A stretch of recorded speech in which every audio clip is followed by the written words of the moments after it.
And now it's time for the WWE Top 5 Real-Life Love Affairs. Number 5. Seth Rollins and Sahara Schreiber. If you don't know who Sahara Schreiber is, she is a former NXT developmental wrestler, and obviously Seth Rollins is a big-time WWE superstar. A year ago, Seth Rollins, now ex-fiancé, leaked pictures to social media of Seth Rollins and Sahara Schreiber nude, pictures that supposedly that they sent to each other, Sahara and Seth. And this caused a huge firestorm. Some people thought that Seth Rollins may even get released from WWE. Obviously, he didn't. And it ended up not too soon after that Sahara Schreiber and Seth Rollins broke up. Number 4. Triple H and Chyna. Several years ago, many years actually, before Chyna passed away, she would claim in interviews that she was still together with Triple H when he began to date Stephanie McMahon. Who knows if this is 100% true, but Chyna has claimed it many times. She ended up actually moving on right after Triple H to dating X-Pac, who is a close friend of Triple H. This whole love, four-way quadrangle, whatever you want to call it, this one was very, very complicated and a very messy one, looking back on it. Number 3.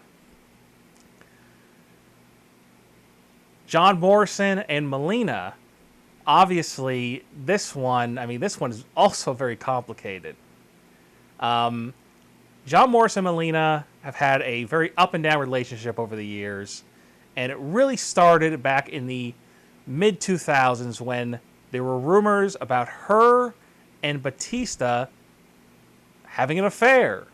Now, obviously, if you saw SmackDown at that time, there was a storyline between Melina and Batista where Melina basically went backstage on SmackDown one time. This was on TV, and tried to have sex with Batista, made out with him to try to tire him out, to tire him out before his match with Eminem, John Morrison, and Joey Mercury. Ridiculous storyline, but supposedly there was more to it than just an angle. And Melina at times has supposedly claimed that this relationship, this affair never happened. But there were rumors also of her having another affair with Mike Knox. This one is definitely a very shocking one. Not only Batista, but Mike Knox. Some people have claimed that this relationship between John Morrison, a.k.a. Johnny Mundo, is similar to the relationship between Sonny and Chris Candido, because their relationship was almost an open relationship where Sonny would have affairs with multiple wrestlers at any given time. And that's actually what I'm going to talk about next here in the top 5. Number 2, Sonny and Bret Hart, and Sonny and Shawn Michaels. This one also very complicated. Sonny supposedly was having an affair with both Bret Hart and separately with Shawn Michaels. And this actually led one time to in the ring, Shawn Michaels shooting on Bret Hart, talking about making jokes about sunny days and all this other stuff. And they actually got to a backstage fight, supposedly over this, the fact that they were jealous. Hey, I'm with Sonny. I'm with Sonny. Even though Chris Candido supposedly was still dating Sonny at this time. What a bizarre, just crazy, insane situation. Here's a picture of Shawn Michaels and Sonny. She's on his lap. Obviously, there's something going on there.